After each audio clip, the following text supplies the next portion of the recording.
2018 இந்திய விமானப்படை ஒரு RFI கொடுக்குறாங்க. RFIனா ரிக்வெஸ்ட் ஃபார் இன்ஃபர்மேஷன். எதுக்காக இந்த RFI கொடுக்கப்பட்டது அப்படின்னு கேட்டிங்கன்னா MRFA டெண்டருக்காக. மல்டி ரோல் ஃபைட்டர் ஏர்கிராஃப்டினுடைய டெண்டர் கிட்டத்தட்ட 114 போர் விமானங்கள் இந்திய விமானப்படை வாங்குறதுக்கு இந்த ரிக்வெஸ்ட் ஃபார் இன்ஃபர்மேஷன் கொடுக்குறாங்க. இதுக்கு பல நாடுகளுடைய போர் விமானங்களும் ப்ரொபோசல் பண்ணியிருக்காங்க.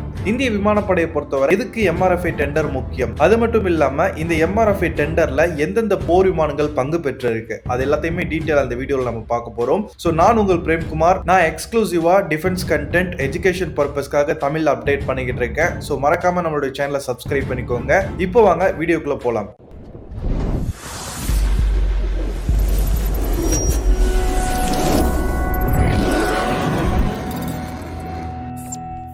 இந்திய விமானப்படையை பொறுத்தவரை தேவையான ஸ்குவாட்ரன் எண்ணிக்கை 42.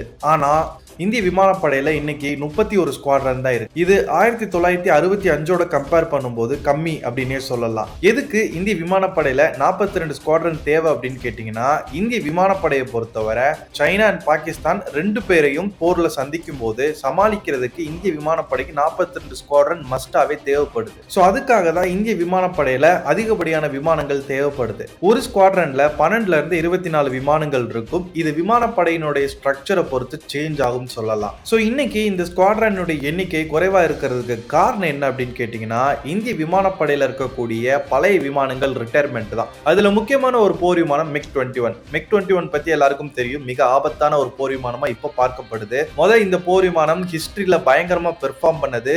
இப்ப இருக்க காலகட்டத்துக்கு இதுக்கு ரிட்டையர்மெண்ட் தேவை. ஏன்னா அதனுடைய ஏர் ஃப்ரேம் எல்லாம் ரொம்ப வீக் ஆயிடுச்சு. இன்ஜின் மால் ஃபங்க்ஷன்லாம் அதிகப்படியா நடக்குது அப்படின்னே சொல்லலாம். சோ இந்த நிலையில இந்த MiG-21 retirement phase out start ஆனனால இந்திய விமானப்படையில ஸ்குவாட்ரனுடைய எண்ணிக்கை குறைஞ்சிருச்சு. இப்போ கடைசியா 2 MiG-21 ஸ்குவாட்ரன் தான் இந்திய விமானப்படையில இருக்கு. இதையுமே இந்த வருடத்துல இந்திய விமானப்படை ரிட்டையர்மெண்ட் கொடுத்துடலாம் அப்படின்னு இருந்தாங்க. ஆனா இதை அடுத்த வருடத்துக்கு தள்ளி போட்டாங்க. 2025 டிசம்பர் வரைக்கும் இந்த MiG-21 2 ஸ்குவாட்ரனும் கண்டினியூவா இந்தியாவினுடைய விமானப்படையில சர்வீஸ்ல இருக்கும். காரணம் என்ன அப்படின்னு கேட்டீங்கன்னா, LCA தேஜஸ் ப்ரொடக்ஷன் டிலே தான். அமெரிக்கா கிட்ட இருந்து இந்தியாவுக்கு இந்த LCA தேஜஸ் ரக போர் விமானத்துக்கு இன்ஜின் வரது ரொம்ப டிலே ஆயிட்டு இருக்கு. சோ அதனாலவே இந்த விமானத்தினுடைய ப்ரொடக்ஷன் கேப்பபிலிட்டி குறைஞ்சிருக்கு அப்படின்னு சொல்லலாம். இந்த LCA தேஜஸ் ரக போர் விமானம் தான் இந்திய விமானப்படையோட MiG-21 ரக போர் விமானத்துக்கு கீ ரீப்ளேஸ்மெண்ட். சோ இப்பவே உங்களுக்கு தெரிஞ்சிருக்கும் எதுக்கு MRFA டெண்டர் நமக்கு முக்கியம் அப்படின்னு. ஃபியூச்சர்ல Su-30 MK ரக போர் விமானத்தினுடைய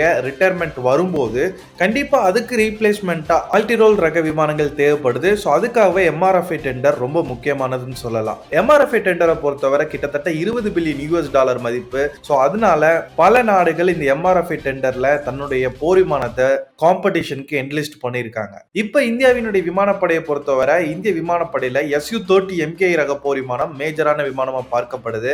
அடுத்து ரஃபேல் ரக போர் விமானம் இருக்கு. அடுத்து MiG-29, ஜாகுவார், MiG-21 அப்படின்னு பல போர் விமானங்கள் இருக்கு. LCA தேஜஸ் பொறுத்தவரை ஃபிளையிங் டேகர்ஸ் மற்றும் ஃபிளையிங் புல்லட்ஸ் அப்படின்னு 2 ஸ்குவாட்ரன்ல இந்திய விமானப்படையில போர் விமானங்கள் இருக்கு. சோ MRFA டெண்டர்ல எந்தெந்த போர் விமானங்கள் இருக்கு அப்படின்றத இப்ப பார்த்திடலாம்.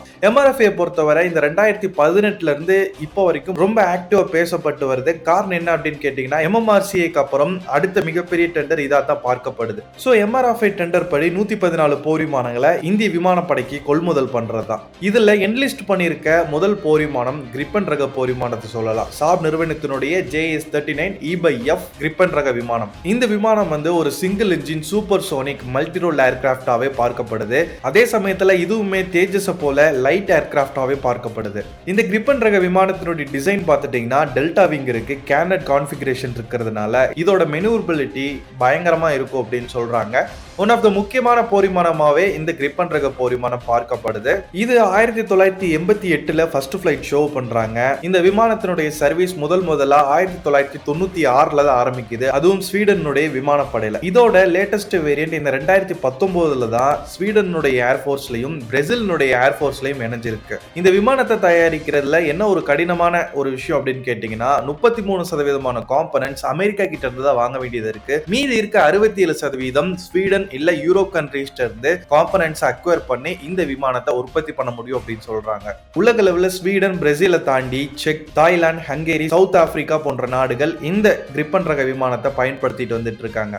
அடுத்து இந்த MRFல இருக்கக்கூடிய முக்கியமான போர் விமானம் தான் F-18 super hornet. F-18 super ஹார்னட்டை பொறுத்தவரை அதுல ஐஎன் வேரியண்ட்டை இந்திய விமானப்படைக்கு தரும் அப்படின்ற மாதிரி அவங்க என்லிஸ்ட் பண்ணிருக்காங்க. அது என்னப்பா ஐஎன் வேரியண்ட்னா இந்தியன் வேரியண்ட் தான். சோ இதுல என்ன ஒரு மாற்றம் இருக்கும் அப்படின்னு கேட்டீங்கன்னா, புதிய AEC ரேடார் இதுல அட்டாச் பண்ணி தரும் அப்படின்ற மாதிரி அவங்க சொல்லியிருக்காங்க.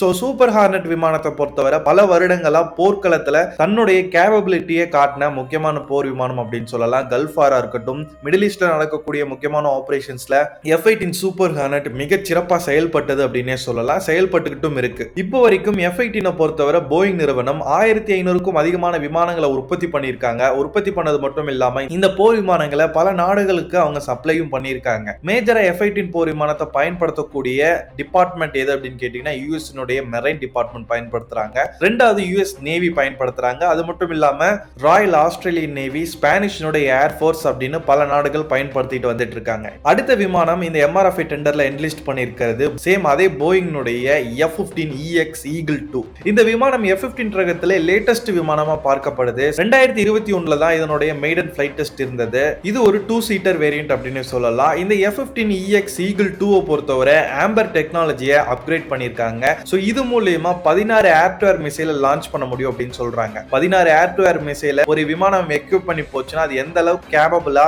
ஏர் டு ஏர் ஃபைட்ல ஈடுபடும் அப்படின்றத நீங்களே தெரிஞ்சுக்கோங்க. அது மட்டும் இல்லாம இந்த விமானத்தினுடைய மேக்ஸிமம் டேக் ஆஃப் வெயிட்டும் Su-30MK மேக்ஸிமம் டேக் ஆஃப் வெயிட்டும் ஒரே கிளாஸ் கேட்டகரியில தான் வரும் அப்படின்னே சொல்லலாம். போயிங் நிறுவனத்துக்கிட்ட இருந்து இந்த விமானமும் சரி, F-18 ரக விமானமும் சரி, மிக அதிக அளவு எண்ணிக்கையில வாங்கணும்னா எப்படியும் டாட்டாவோட கொலாபரேஷன் பண்ணி தான் அவங்க இந்தியால உற்பத்தி பண்ணுவாங்க அப்படின்னே சொல்லலாம். அவங்க வெளிநாட்டுல இந்த விமானத்தை உற்பத்தி பண்றதுக்கும் தயாரா தான் இருக்காங்க.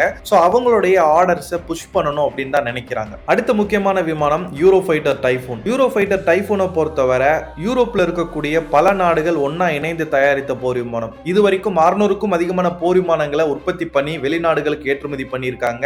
2003ல இருந்து சர்வீஸ்ல இருக்கு. இப்போ உலக அளவுல 10க்கும் அதிகமான விமானப்படையில இந்த யூரோஃபைட்டர் டைஃபூன் பயன்படுத்தப்பட்டு வருது. யூரோஃபைட்டர் டைஃபூனை பொறுத்தவரை ஆல்ரெடி MMRCA டீல்ல ரஃபேல் போர் விமானம் வின் பண்ணதுல அதுக்கு ஈக்குவலா இந்த டைஃபூன் ரக விமானமும் இருந்தது. சோ டைஃபூன் ரக விமானம் எதனால இந்திய விமானப்படை பிக் பண்ணல அப்படின்னு கேட்டீங்கன்னா, கமர்ஷியல் பெட்ல டைஃபூன் ரக விமானம் தோத்துருச்சு. மத்தபடி டெக்னாலஜி வைஸ் இந்த டைஃபூன் ரக விமானமும் ரஃபேலுக்கு ஈக்குவலா தான் இருந்தது. அடுத்த முக்கியமான விமானம் அமெரிக்காவோட லாக்ஹீட் மார்டின் தயாரிக்கக்கூடிய F-21. F-21 அப்படின்ற வேரியன்ட் இப்போ வரைக்கும் அமெரிக்கா உற்பத்தி பண்ணல. பட் இந்தியாவுக்கு இவங்க கொடுக்கிற F-16ல Block 70 ரக விமானத்தை F-21 இவங்க அப்கிரேட் பண்ணி ப்ரொபோசல் பண்றாங்க. இதுல அட்வான்ஸ் ஆன நார்த்ரப் கிரம்மனுடைய APG-83 AEC ரேடார் பொருத்தி தரும் அப்படின்னு சொல்லியிருக்காங்க. அது மட்டும் இல்லாம AIM-120 advanced medium range air to air மிசைலும் இதுல இருந்து பயன்படுத்த முடியும். அதாவது இவங்க கொடுக்கக்கூடிய F-16 அப்கிரேடட் வேரியண்டான F-21ல இருந்து பயன்படுத்த முடியும் அப்படின்னு சொல்றாங்க. கூடவே இதுல இருக்கக்கூடிய இன்ஜின் GE-னுடைய F-110 இன்ஜின் கொடுக்குறோம் அப்படின்னு இருக்காங்க. சோ இந்த இன்ஜினை பொறுத்தவரை ஒரு முக்கியமான இன்ஜின் சொல்லலாம். அமெரிக்காவோட லேட்டஸ்ட்ல தயாரிக்கக்கூடிய அதிகப்படியான போர் விமானங்களுக்கு மேக்ஸிமமா இந்த F-110 இன்ஜின் தான் பயன்படுத்துறாங்க. உதாரணத்துக்கு இந்த F-110 இன்ஜின் டர்க்கியினுடைய 5ஆம் தலைமுறை போர் விமானம் TAI கான்லயுமே பயன்படுத்துறாங்க. இன்கேஸ் இந்தியா இந்த F-21 டீல் அக்செப்ட் பண்ணிட்டா, இந்த டீல் படி இது இந்தியால உற்பத்தி பண்ற மாதிரி இருந்துச்சுன்னா கண்டிப்பா இதுலயுமே டாடா தான் கொலாப் பண்ணி உற்பத்தி பண்ணுவாங்க. அடுத்த முக்கியமான விமானம் MiG-35 ரக விமானம் ரஷ்யாவோடது. 2007ல தான் ரஷ்யா இதை ரிவீல் பண்றாங்க. இந்த MiG-35 பொறுத்தவரை MiG-29ல இருந்து டெவலப் செஞ்சதா. MiG-35ல சிங்கிள் சீட் வேரியன்ட் MiG-35 சொல்றாங்க. ட்வின் சீட் வேரியன்ட் MiG-35D அப்படின்னு சொல்றாங்க. ஆல்ரெடி இந்திய விமானப்படையில MiG-29 இந்திய விமானிகள் பயன்படுத்திட்டு இருக்கனால இந்த MiG-35 இந்தியா ப்ரொக்யூர் பண்ணுச்சுன்னா அதோட டெக்னாலஜி வைஸ் ஓரளவுக்கு அவங்களால மேட்ச் பண்ண முடியும். அடுத்து ரஷ்யாவினுடைய முக்கியமான விமானம் Su-35. Su-27 அப்கிரேட் பண்ணி அதோட டூயல் சீட் வேரியன்ட் தான் நம்மளோட Su-30MKI. சோ Su-35 வந்து single seat variant. Twin engine இருக்கக்கூடிய சூப்பர் மெனூரபிள் கேப்பபிலிட்டி இருக்கக்கூடிய போர் விமானம் Su-35. இப்போ கரண்ட்ல ரஷ்யாவினுடைய விமானப்படையும் சைனாவினுடைய விமானப்படையும் ஈரானுடைய விமானப்படையும் தான் இந்த விமானத்தை வச்சிருக்காங்க. சோ Su-35 பொறுத்தவரை ஈரான் கிட்டத்தட்ட இப்பதான் ரீசெண்டா 25 போர் விமானங்கள் ஆர்டர் பண்ணியிருந்தாங்க. ஆர்டர் பண்ணதுல 2 போர் விமானங்கள் டெலிவரி ஆயிட்டதா ஒரு 2 நாளைக்கு முன்னாடி கிடைச்ச அப்டேட். சோ Su-35 இந்திய விமானப்படை வாங்கினாலும் ஆல்ரெடி நம்ம Su-30MKI பயன்படுத்திட்டு வந்துட்டு இருக்கனால அதோட மெயின்டெனன்ஸ் சப்போர்ட் எல்லாமே கொஞ்சம் எளிதா இருக்கும். Su-30MKI இந்தியாவில் லைசன்ஸ் வாங்கி ப்ரொடியூஸ் பண்ணியிருக்கோம். இதையுமே ப்ரொடியூஸ் பண்றதுக்கு இந்தியாவுக்கு கொஞ்சம் எளிதாவே இருக்கும் அப்படின்னே சொல்லலாம். ஃபைனலா ரஃபேல் போர் விமானம் மிக அதிக அளவு எண்ணிக்கையில நீங்க ஆர்டர் பண்ணீங்கன்னா இந்தியாவிலே உற்பத்தி பண்ணிக்கலாம் அப்படின்ற மாதிரி பிரான்ஸ் சைட்ல இருந்து சொல்லியிருக்காங்க. சோ ரஃபேல் போர் விமானத்தை பொறுத்தவரை ஆல்ரெடி MMRCL ஜெயிச்சு கிட்டத்தட்ட 38 போர் விமானங்கள் நம்ம வாங்கி இந்திய விமானப்படையில இன்டெக்ட் பண்ணி வச்சிருக்கோம். ஹசிமாரா மற்றும் அம்பாலா ஸ்டேஷன்ல இந்த விமானங்கள் ரஃபேல் ரக விமானம் நம்ம பயன்படுத்தி இருக்கோம். ரஃபேலை பொறுத்தவரை போர்க்களத்துல பெர்ஃபார்ம் பண்ண முக்கியமான போர் விமானம் அப்படின்னு சொல்லலாம். ஆப்கானிஸ்தானா இருக்கட்டும், லிபியாவா இருக்கட்டும், மாலி, ஈராக், சிரியா அப்படின்னு தன்னோட ஆபரேஷனை எல்லா இடத்துலயும் பயங்கரமா பெர்ஃபார்ம் பண்ணி இருக்கு. எல்லா வெதர் கண்டிஷன்லயும் நல்லா பெர்ஃபார்ம் பண்ணக்கூடிய போர் விமானம் தான் இந்த ரஃபேல் போர் விமானம். சோ ஓவராலா இந்த போர் விமானங்கள் தான் MRF டெண்டர்ல இப்ப இருக்கக்கூடிய போர் விமானங்கள். சோ இதுல இருந்து டெக்னாலஜி வைஸும் சரி, கமர்ஷியல் வைஸும் சரி ஃபில்டர் பண்ணி செலக்ட் பண்ணுவாங்க. பல நாடுகள் அவங்களுடைய போர் விமானங்களை வாங்கணும் அப்படின்றதுக்காக பிரஷரும் கொடுப்பாங்க. ஏன்னா இது மிகப்பெரிய டீல், கிட்டத்தட்ட $20 பில்லியன் மதிப்புள்ள டீல். இந்தியாவோட டிஃபென்ஸ் செக்டாரை பொறுத்தவரை இப்போ மேக் இன் இந்தியா பாலிசியை ரொம்ப ஸ்ட்ராங்கா ஃபாலோ பண்றாங்க. இந்த டீல் ஃபர்தர் மூவ் ஆச்சுன்னா இந்த 114 போர் விமானங்களும் இந்தியால தான் ப்ரொடியூஸ் செய்யப்படும். அண்டர் TOTல கூட ப்ரொடியூஸ் பண்ண வாய்ப்பு இருக்கு.